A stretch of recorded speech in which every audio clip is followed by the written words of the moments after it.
Hello everyone, and welcome back to Life Single Review. I'm absolutely delighted you're here with us today for something truly special. I hope this finds you wrapped in warmth and happiness, ready to witness one of the most beautiful moments in Huyen and Dee's journey together. Why would a couple wait 5 years before having a wedding ceremony? What makes a simple celebration in someone's backyard more meaningful than the most expensive ballroom reception? When a child stands up and calls a man who isn't her biological father Dad for the first time, what does that moment really mean? Today we're going to witness the most important day in Huyen and Dee's lives.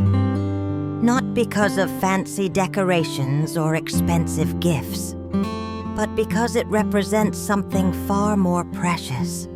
This is a story about patience rewarded, about promises kept, and about a man who refused to marry the woman he loved until he could prove he was worthy of her. After 5 years of building a life together through struggle and sacrifice, Dee and Huyen are finally ready to make it official. And the reason why will absolutely move you to tears.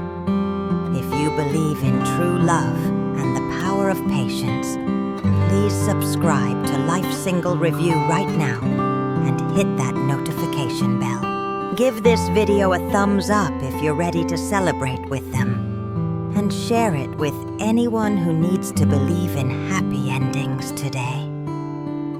5 years. 5 full years have passed since that day when Dee first decided to stay by Huyen's side, when he chose to love not just her, but also her daughter Maya, when he committed to building a life from absolutely nothing. Those years haven't been easy. There were months when money was so tight, they had to choose between buying Maya new shoes or fixing the leaking roof. There were nights when Dee came home so exhausted he could barely stand, and mornings when Huyen wondered if they'd made the right choices. But through it all, they stayed together. They worked side by side, saved every possible dong, made sacrifices that no one else saw, and slowly, so slowly, built something real. And now, finally, they have their small farm. It's not large, maybe just half a hectare, but it's theirs. The land they dreamed about while working in other people's gardens is now under their own feet. They've planted dragon fruit trees that are starting to produce, built chicken coops that house a small flock, created vegetable beds that provide food for their table, and a little extra to sell. The house is modest, just 3 small rooms, but it has solid walls and doesn't leak when it rains. Maya is 10 years old now, thriving in school, healthy and happy. Grandma is still with them, her health holding steady, visiting often to check on her family.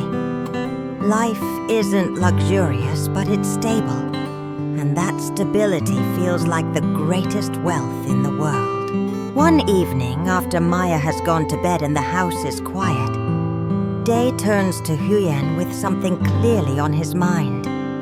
His hands are nervous, fidgeting with the edge of his shirt, the way they do when he's trying to find the right words. "Huyen," he says softly, "I think we should have a wedding." Huyen looks up from the mending she's doing, surprised. They've been living together as a family for 5 years now. Everyone in the village knows them as a couple. What would be the point of a ceremony now? "Why now?" she asks, not dismissively but genuinely curious. Dee takes a deep breath, and what he says next comes from somewhere deep in his soul. "Because I need to do this properly. For 5 years we've lived together, worked together, been a family together. But it's never felt quite official. Maya calls me Uncle Day, or sometimes Daddy Day. But there's always that hesitation, that uncertainty. I want her to know without any doubt that I'm her father now. I want you to wear a wedding dress and walk down an aisle to me. I want to put a ring on your finger in front of witnesses and make vows that everyone can hear. But most importantly, his voice cracked slightly with emotion.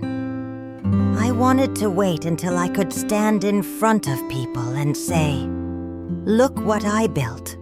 Look at this life I created for my family. I'm not the poor man with nothing anymore. I've earned the right to call this woman my wife." The decision is made, and they begin planning with the resources they have. There's no budget for a fancy venue or an elaborate celebration, and honestly, neither of them wants that anyway.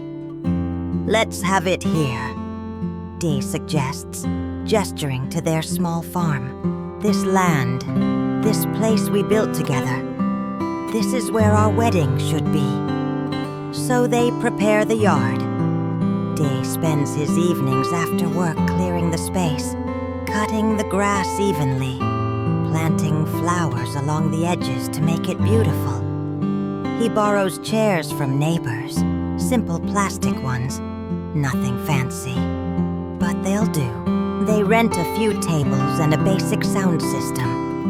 Huyen makes her own wedding dress, sitting up late at night with Grandma's help, sewing a simple white dress that's elegant in its simplicity. No elaborate beading, no expensive fabric, just clean white cotton that makes her look pure and radiant. The menu will be home-cooked. Huyen plans it out with Grandma and several neighbor women who've offered to help. Nothing extravagant, just good, honest food made with love. Spring rolls, grilled pork, fried rice, fresh vegetables from their own garden, and fruit for dessert. They write out the invitations by hand, keeping the guest list small. Just 40 or 50 people, the ones who truly matter. Friends who helped them during hard times. Neighbors who never judged them. Maya's teacher who's been so supportive. A few of Dee's old work friends who stayed loyal. The wedding day arrives with perfect weather. Clear skies, gentle warmth. A soft breeze that feels like a blessing. Huyen wakes early, her stomach fluttering with nerves she hasn't felt in years. She's 35 years old, not a young bride by any standard, and part of her feels self-conscious about that. "Do I look ridiculous?" she asks Grandma while looking at herself in the mirror. "A woman my age in a wedding dress?" Grandma's eyes fill with tears as she gently touches Huyen's cheek. "You look more beautiful than any young bride I've ever seen. Because your beauty comes from having lived through hardship and found genuine happiness. That's a glow no amount of youth can create." Maya helps her mother with makeup. Just a touch of lipstick, some powder, nothing heavy. Huyen stares at her reflection and barely recognizes herself. Not because she looks different, but because she looks content, peaceful. There's no anxiety in her eyes, no worry lines on her forehead, just quiet joy. Meanwhile, Day is outside in his traditional brown ao dai, the first time he's ever worn one. He feels awkward and keeps pulling at the collar, but when his friend tells him he looks handsome, he allows himself a small, proud smile. As the morning progresses, guests begin to arrive, Grandma takes her seat at the front, the place of honor, where she can see everything. Neighbors come with small gifts wrapped carefully, their faces bright with genuine happiness for the couple. The village chief arrives and shakes Dee's hand firmly, saying, "You've proven a lot of doubters wrong, young man. I'm proud of you." Some of Dee's former co-workers come, men who labored alongside him in those difficult early years. A few people who once looked down on Dee are there too, and he notices how they glance around the farm with something like surprise in their eyes. This isn't the home of a poor laborer struggling to survive. This is a functioning farm, modest but productive, a testament to years of relentless work.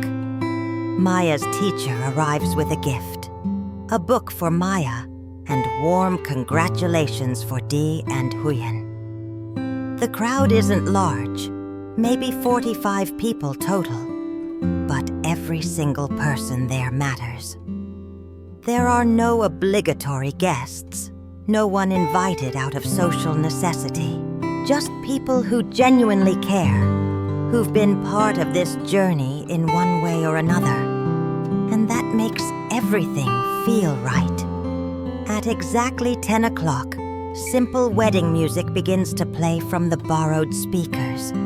It's not a professional recording, just a soft, instrumental track playing from someone's phone.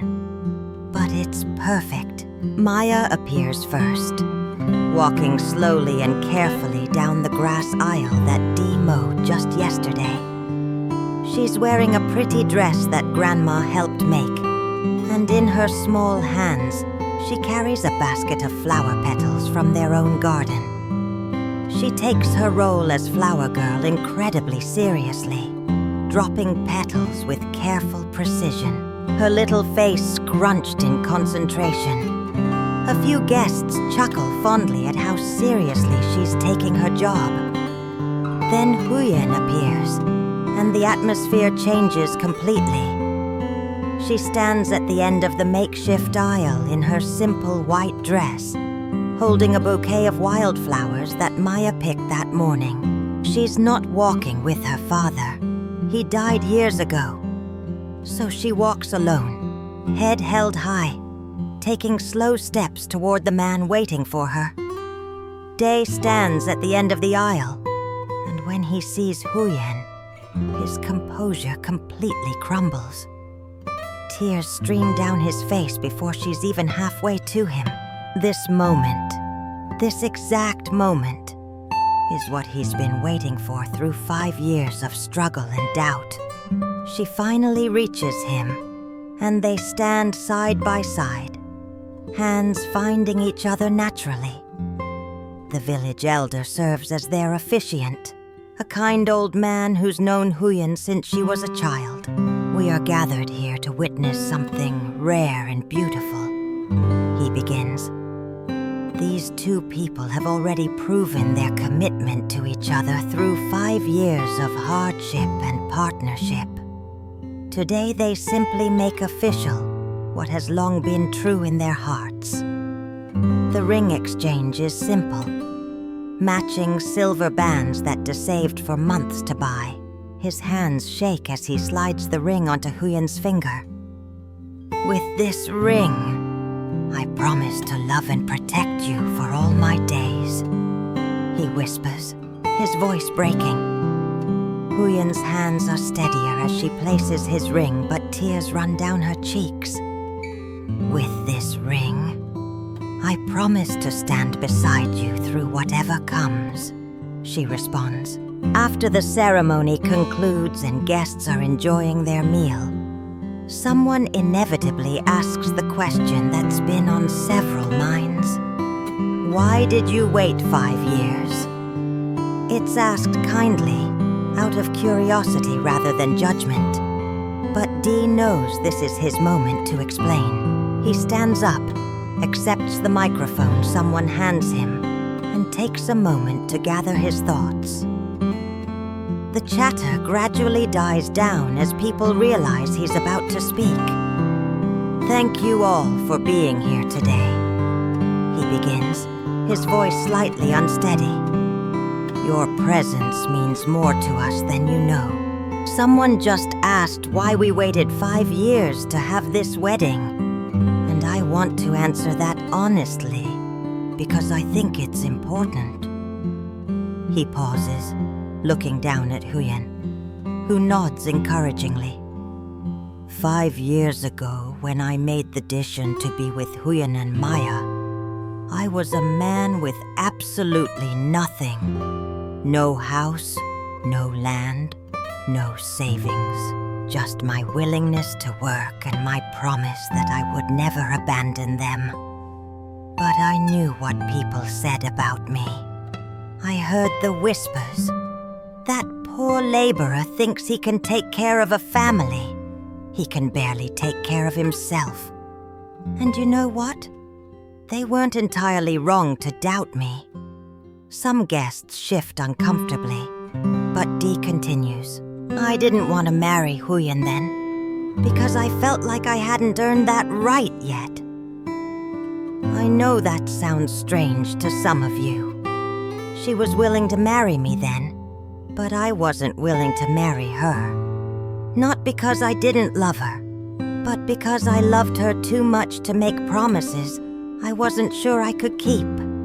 I wanted to build something first. I wanted to create a stable life with my own hands. I wanted to stand in front of all of you today and say, "Look at this farm. Look at this house. Look at the life I helped create." I'm not asking you to accept me out of pity or charity. I'm standing here as a man who's proven himself worthy. The applause is still echoing when Maya suddenly stands up. She's been sitting quietly, but now she walks forward with a piece of paper clutched in her small hands. Day and Huyen exchange confused glances. They didn't know she'd prepared anything. Maya walks up to where Day is standing and gently takes the microphone from his hand. At 10 years old, she barely reaches his chest, but she stands as tall as she can. "I have something to say too," she announces, her voice small but clear. The crowd goes completely silent, everyone leaning forward to hear. Maya unfolds her paper with trembling hands and begins to read. "I know some people wonder about our family. I have a mom, and I have Uncle D, but I don't have a biological father. Kids at school sometimes ask me, 'Why isn't your dad your real dad?' And I used to not know how to answer them." She pauses, and you can see tears forming in her eyes. "But now I know what to say. I want to tell everyone here. And I want to tell those kids at school." She turns to look directly at Dee, and her voice gets stronger. "I want to thank you, Daddy D. Thank you for loving Mommy and loving me too, even though you didn't have to. Thank you for teaching me how to be a good person, for helping me with my homework when you were tired from work, for holding me when I had nightmares, for building this home where I feel safe." The tears are flowing freely now, down both Maya's cheeks and Day's. "My biological father left us when I was little. He didn't want us. But you chose us. You stayed. And that makes you more of a real father than anyone who shares my blood." She takes a deep breath, and what she says next breaks every heart in the audience. "Today, in front of everyone, I want to officially call you what you've always been in my heart. Dad, not Uncle D, not Daddy D, just Dad. Thank you for giving me a complete family." The crowd erupts in applause, many people openly crying now.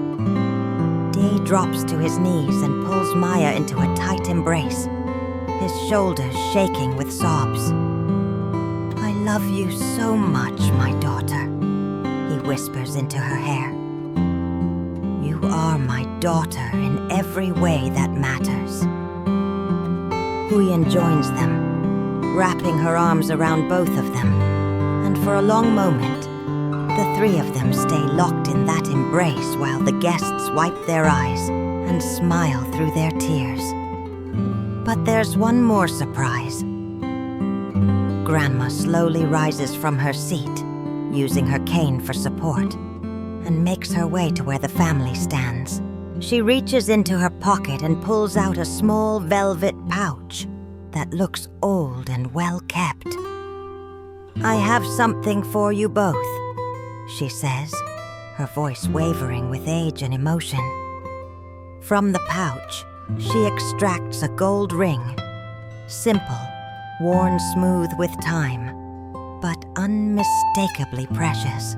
"This was the wedding ring your grandfather gave me over 50 years ago," she tells Huyen. "He's been gone for 20 years now, but I've kept this ring close to my heart every single day. I always knew I would give it to you when the right time came." She places the ring in Huyen's palm. "This isn't just jewelry. This is a blessing from your grandfather and me, from one generation to the next. May your love be as enduring as ours was." As evening falls and the last guests depart with warm hugs and heartfelt congratulations, Day, Huyen, and Maya find themselves alone in their yard, now quiet after hours of celebration. They sit together on the grass, looking up at the emerging stars, still wearing their wedding clothes. "You know what?" Day says softly, breaking the peaceful silence. "Today was the happiest day of my entire life. Not because of the party or the ceremony, but because I finally have what I've always dreamed of. A real family. A family that's mine, that chose me as much as I chose them." Huyen leans her head against his shoulder. "We were always your family, even before today." Maya, nestled between them, adds sleepily, "I love you, Mom and Dad." Dee wraps his arms around both of them, and in that moment, everything he's worked for, every sacrifice he's made, every doubt he's pushed through, it all makes perfect sense. This is what it was all for. Not wealth or status, or proving anything to anyone else, but this: love, belonging, and the profound peace of knowing you're exactly where you're meant to be. Thank you for joining us on this incredibly emotional day in Huyen and Dee's lives. This is proof that love doesn't need extravagance. It just needs sincerity, patience, and commitment. If this wedding touched your heart the way it touched ours, please like and share this video. Subscribe to Life Single Review to continue following this beautiful family's journey. Leave a comment telling us what moment moved you most. We'll see you in the next video. And until then, may you find your own version of this simple, complete happiness.